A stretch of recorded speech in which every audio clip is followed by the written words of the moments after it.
is Katie Harris, and I'm going to be presenting on the author and illustrator Beatrix Potter.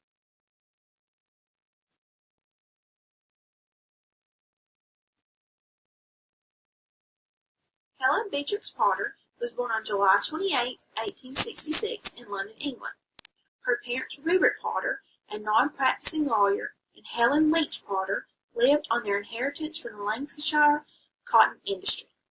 Her grandfather, Edmund Potter, was a member of the British Parliament.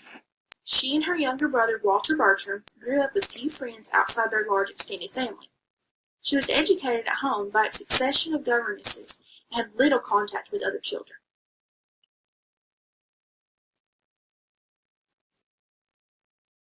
Not many people are aware that Potter was a very eclectic person and loved collecting fossils. She studied archaeological artifacts from London excavations and loved studying insects. This was a big departure from the cute and fluffy animals depicted in her books. The Tale of Peter Rabbit was her first attempt at writing a children's book. It originated from a letter she wrote to a sick child. It was the story of a rebellious bunny who disobeyed his mother and went to the neighbor's garden. He ate until he was sick, then chased around the garden by Mr. McGregor until he finally found his way through the fence. During the chase, he lost his jacket, and Mr. McGregor hung it on a scarecrow. Once his mother returned home from the bakery, he was given medicine and sent to bed. After this book, she began writing and illustrating children's books full-time. Walt Disney approached her about turning this book into a movie, but Potter declined. More than 2 million copies are sold around the world each year. It is featured in stories and products in more than 110 countries. After her success with The Tale of Peter Rabbit, she wrote a sequel about Peter's cousin and creatively called it The Tale of Benjamin Bunny. In this book, Benjamin Bunny and his cousin Peter Rabbit venture back into Mr. McGregor's garden to retrieve the clothes Peter lost there in The Tale of Peter Rabbit. They find the blue jacket and brown shoes on a scarecrow, but Peter is nervous about hanging around in the garden because of his previous experience. Benjamin steals some onions and wraps them in Peter's handkerchief to give to his aunt. Then he walks around his garden with Peter close behind. A cat traps them under a basket, but they are finally rescued by Benjamin's father. They both get a whipping with a switch. As you might can tell by now, Beatrix Potter wrote stories about animals and gave them human characteristics. The Tale of Jemima Puddle Duck contained characters based on real people who worked at Potter's Hilltop Farms. It was an update to the story of Little Red Riding Hood.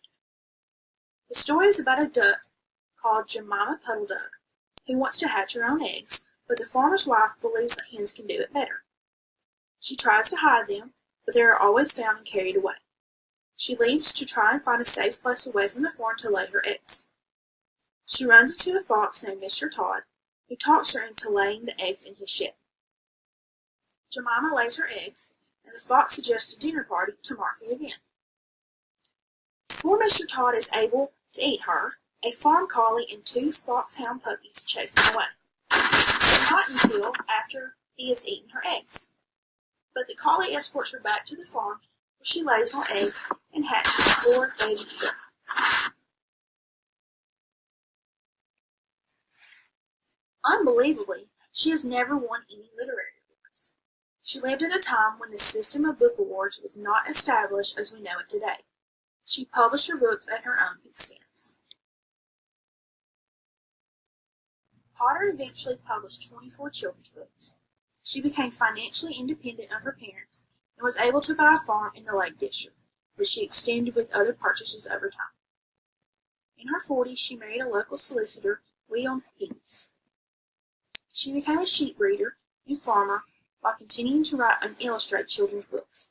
Potter died in 1943 and left almost all of her property to the National Trust in order to preserve the beauty of the Lake District as she had known it, protecting it from the developers. Potter's books continue to sell well throughout the world, in multiple languages. Her stories have been retold in various formats, including a ballet, films, and an animation. Beatrix Potter's books, called the best-selling children's books of all time, have never been out of print. Additionally, they have spawned a vast marketing empire which includes the sales of items from figurines to tea towels, all depicting the beloved characters of her tales. I hope you've enjoyed this presentation about the beloved author and illustrator, Beatrix Potter.